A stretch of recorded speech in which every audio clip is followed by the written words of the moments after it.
Nursing ভর্তি প্রস্তুতি, বিষয় বাংলা, লেকচার নাম্বার 48। আজকের টপিক বাংলা ব্যাকরণ এমসিকিউ, পর্ব 3।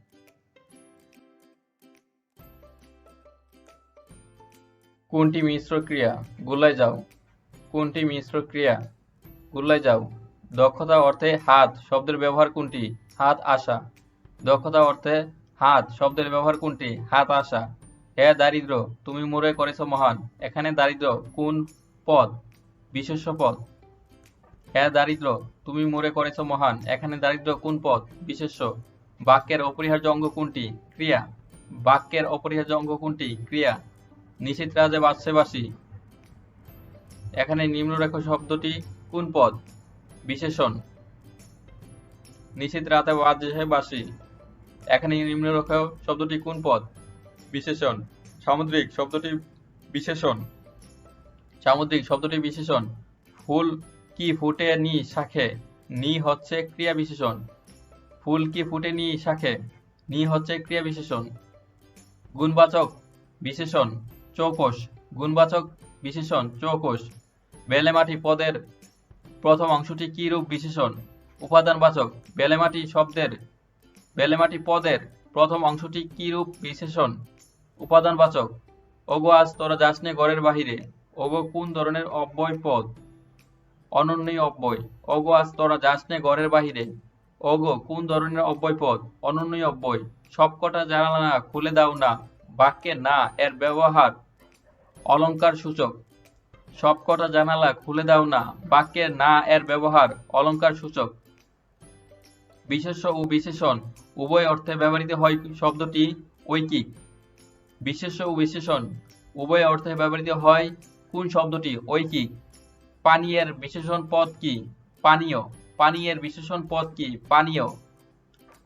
কোনটি মৌলিক বিশেষণ? কালো। কোনটি মৌলিক বিশেষণ? কালো।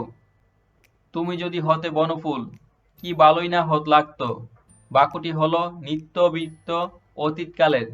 তুমি যদি হতে বনফুল, কি ভালোই না লাগতো। বাক্যটি হলো নিত্যবৃত্ত অতীতকালের। তুমি যদি যেতে, তবে ভালো হতো। কোন কালের উদাহরণ? নিত্যবৃত্ত অতীত। তুমি যদি যেতে, তবে ভালো হতো। কোন কালের উদাহরণ? নিত্যবৃত্ত অতীত। শৈশবে আম কুড়াতে আনন্দ পেতাম। উক্ত বাক্যটি কোন অতীতকাল? নিত্যবৃত্ত অতীত। শৈশবে আম কুড়াতে আনন্দ পেতাম। উক্ত বাক্যটি কোন অতীতকাল? নিত্যবৃত্ত অতীত। সদা সত্য কথা বলবে। আদেশ সূচক। সদা সত্য কথা বলবে। আদেশ সূচক। তুমি আমার কাজকলা করবে। এখানে কাজকলার ব্যবহার অবজ্ঞা সূচক। তুমি আমার কাজকলা করবে। এখানে কাজকলার ব্যবহার অবজ্ঞা সূচক। ক্রমপুঞ্জিত শব্দটির যথার্থ উচ্চারণ হলো ক্রমপুঞ্জিত।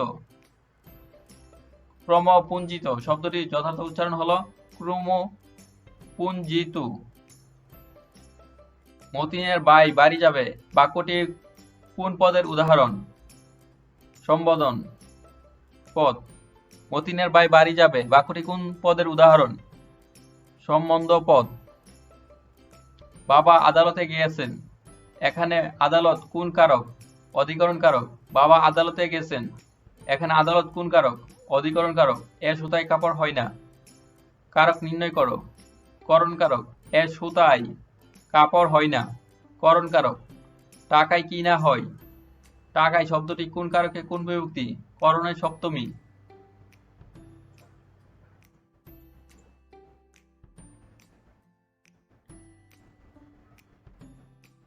ছাদে বৃষ্টি পড়ে। এ বাক্যে ছাদে কোন কারকে কোন বিভক্তি? অধিকরণের সপ্তমী। ছাদে বৃষ্টি পড়ে। এ বাক্যে ছাদে কোন কারকে কোন বিভক্তি? অধিকরণে সপ্তমী। তিলে তৈল হয়। নিম্নরেখ পদটি কোন কারকে কোন বিভক্তি? অধিকরণে সপ্তমী। অপদানে সপ্তমী। তিলে। তিলে তৈল হয়। নিম্নরেখ পদটি কোন কারকে কোন বিভক্তি? অপদানে সপ্তমী। অপদানে সপ্তমী। সর্বাঙ্গে ব্যথা। ওষুধ দিব কোথা? যে কারক। আলোয় আধার কাটে। আলোয় কোন কারকে কোন বিভক্তি? করণে সপ্তমী। আলোয় আধার কাটে। আলোয় কোন কারকে কোন বিভক্তি? করণে সপ্তমী। খিলিপান দিয়ে ওষুধ খাবে। বাকে খিলিপান দিয়ে কোন কারকে কোন বিভক্তি? অধিকরণে তৃতীয়। খিলিপান দিয়ে ওষুধ খাবে। বাকে খিলিপান দিয়ে কোন কারকে কোন বিভক্তি? অধিকরণের তৃতীয়। ছেলেটি অঙ্কে কাঁচা, এ বাক্যে অঙ্কে কোন কারক? অধিকরণ কারক। ছেলেটি অঙ্কে কাঁচা, এ বাক্যে অঙ্ক কোন কারক? অধিকরণ কারক। গরিবকে কম্বল দিয়ে ঠান্ডায় বাঁচাও, বাক্যটি ঠান্ডায় শব্দের কারক বিভক্তি অপাদানের সপ্তমী। গরিবকে কম্বল দিয়ে ঠান্ডায় বাঁচাও, বাক্যটি ঠান্ডায় শব্দের কারক বিভক্তি অপাদানের সপ্তমী। আচরণের ইতর ভদ্র বুঝাই, আচরণে ইতর ভদ্র বোঝা যায়, এ বাক্যে আচরণী কোন কারক ও বিভক্তি নির্দেশ করে? করণে সপ্তমী। আচরণে ইতর ভদ্র বোঝা যায়, এ বাক্যে আচরণী কোন কারক ও বিভক্তি নির্দেশ করে? করণে সপ্তমী। মনে পড়ে সেই জ্যৈষ্ঠের দুপুরে পাঠশালা পালায়ন, পাঠশালা কোন কারকে কোন বিভক্তি? অপাদানে প্রথমা। পাঠশালা কোন কারকে কোন বিভক্তি? অপাদানের প্রথমা। নৌকাতে নদী পার হওয়া যায়, এ বাক্যে নৌকাতে পরটি কোন কারকে কোন বিভক্তি? করণের সপ্তমী। নৌকাতে, করণের সপ্তমী। শিশির যখন কোলে তখন তাহার মার মৃত্যু হয়, বাক্যটি জটিল। শিশির যখন কোলে তখন তাহার মার মৃত্যু হয়, বাক্যটি জটিল বাক্য। আষাঢ় শ্রাবণ 2 মাস বসন্তকাল কোন ধরনের বাক্য?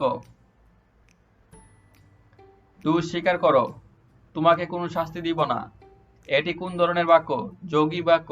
দোষ স্বীকার করো, তোমাকে কোনো শাস্তি দিব না, এটি কোন ধরনের বাক্য? যৌগিক বাক্য। রাজা আছেন, কোটালের দোহাই কেন? কোন ধরনের বাক্য? যৌগিক। রাজা আছেন, কোটালের দোহাই কেন? কোন ধরনের বাক্য? যৌগিক।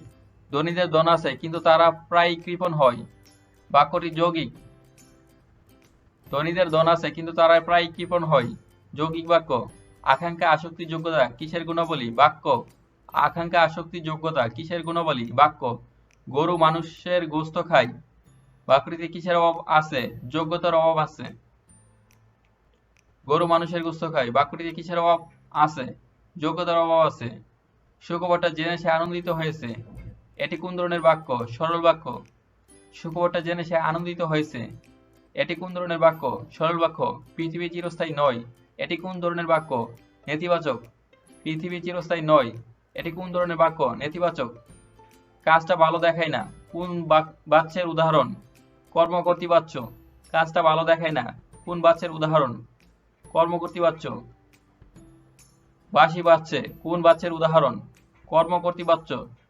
শাক বাজিতেছে কোন বাচ্য? কর্মকর্তৃবাচ্য। বাঁশি বাজে ওই মধুর লগনে, এটি কোন বাচ্যের উদাহরণ? পচা বাঁশ সহজে ভাঙে, এটি কোন বাচ্যের উদাহরণ? কর্মকর্তৃবাচ্য।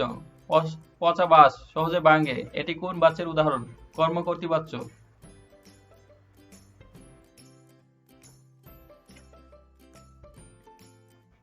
হাতাহাতি কোন সমাসভুক্ত?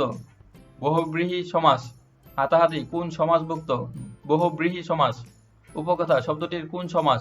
অবয়ভাব। উপকথা শব্দটি কোন সমাস? অবয়ভাব। বুদ্ধিজীবী কোন সমাস?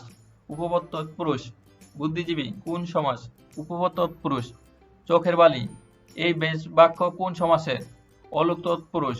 চোখের বালি এই বেশ বাক্য কোন সমাসের? অলুক তৎপুরুষ। কুশীলব শব্দটি কোন সমাসবদ্ধ পদ? কুশীলব শব্দটি কোন সমাসবদ্ধ শব্দ? উপপদ তৎপুরুষ। স্মৃতিশোধ কোন সমাস? মধ্যপদ লোপী কর্ম দ্বারাই। স্মৃতিশোধ কোন সমাস? মধ্যপদ লোপী কর্ম দ্বরয়।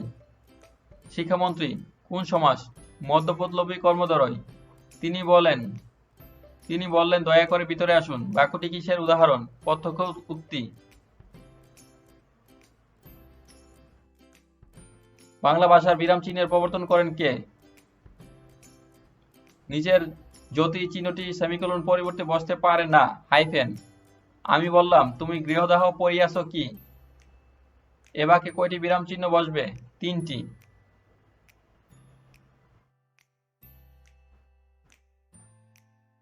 নার্সিং ভর্তি প্রস্তুতি, নার্সিং জব প্রস্তুতি, নার্সিং বোর্ড প্রশ্ন সমাধান, নার্সিং পড়ালেখা ও নার্সিং এর তথ্য সবকিছু সবার আগে পেতে please subscribe our YouTube channel BD Nursing for You.